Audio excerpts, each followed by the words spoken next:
You there? Welcome back, everyone. We are out here on our CBS 8 backlot, kicking off our Tuesday morning with plenty of pets from the animal pad that are up for adoption, up for fostering. As you can see, plenty of human guests, but also plenty of animal guests as well as we kick off the day. One of them being Julie from the animal pad. Yeah. Thank you for being with us. Of course. Thanks for having us. Yeah, you guys have an event coming up, right? We do. So we're the Animal Pad. We are an all-breed dog rescue. We are based here in San Diego. We primarily rescue from the streets of Mexico, but also high-kill shelters here in Southern California. And this Saturday, we have teamed up with trusted house sitters for our Little Italy Bark in the Park event, Yeah. Easter extravaganza. This is so fun. Yeah, it's going to be a lot of fun. It's this Saturday, Okay. April 16th. It is from 10 to 3. We are going to have free treats for the doggies, free pet characters, so come get a cute little sketch of your doggies. And it's going to be a big fundraiser. Trusted House Sitters is donating to us every time a dog enters the dog park. So we encourage everybody to please bring your dog this Saturday to the Little Italy Dog Park, 10 to 3, and help us raise some money. So people can bring their own dogs, right? Yeah, And then are there also going to be dogs that are up for adoption and fostering and all that? So the Animal Pad will not have dogs up for adoption at this event. So it's important to bring your own, right? It's important to bring your own and just have some fun. Yeah. There we go. And, Yeah. but it is also important, as you mentioned, you guys have all breeds. These are all rescued dogs. It's Yep. a nonprofit. Yep. And I mean, these are the cutest dogs, Aren't they the right? I grew cutest? up with a boxer, as you're seeing Yes. on camera there, Yeah. from a rescue too. So Awesome. I feel like it is just as important that we get these dogs homes as any other animals. Absolutely. Tell us again about your guys' well, actually, we'll jump over to Adrienne Yes. for more on the foster and adoption program. Absolutely. So thank you, Julie. Absolutely. Adrienne as well with us to share a little bit more about these 4 dogs that we have with us and about the adoption program. Sure. So as you can see, and as we've talked about, we've got so many wonderful adoptable dogs, dogs who are also eligible for foster. We've got so many different breeds, if purebreds, even if you're interested in that for your family. You know, puppies from 2 months old to senior dogs and everything in between. Our adoption process is really streamlined. So we're looking for, an online application so you can tell us a lot about yourself, what your family is looking for, and how we can find that best match for you.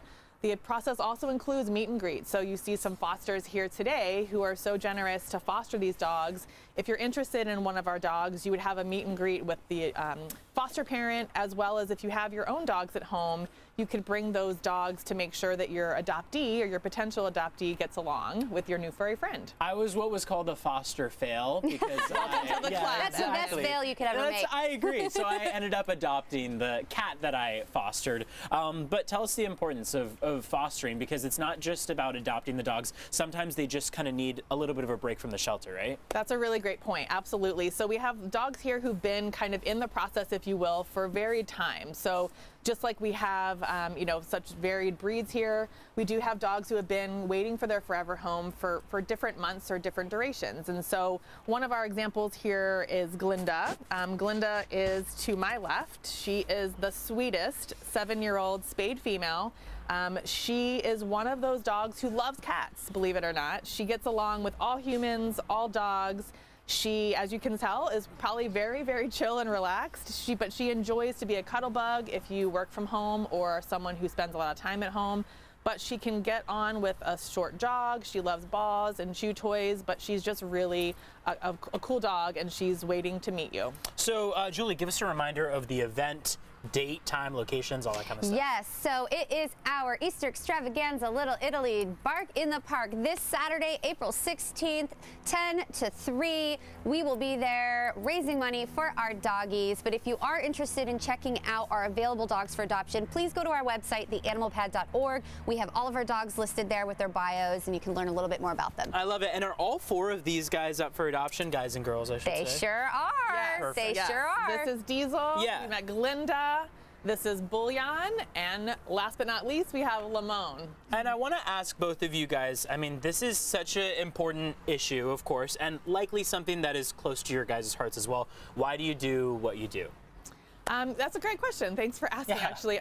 So I have 3 foster fails at home, so I'm joining your club. There we go. Evan, I love it. And it's just something that we've grown to be really passionate about. When we moved back here to San Diego, the first thing I did is find a rescue that I could volunteer with. And so through, just Googling and kind of finding reputable organizations. I found the Animal Pad, and we get to put over 200 dogs in foster families around the San Diego area. So it really is impactful when you see these dogs come in kind of at their roughest shape and to what they are here now before you. So it's just a really important thing to do, and I would encourage you, if you're interested, to check us out.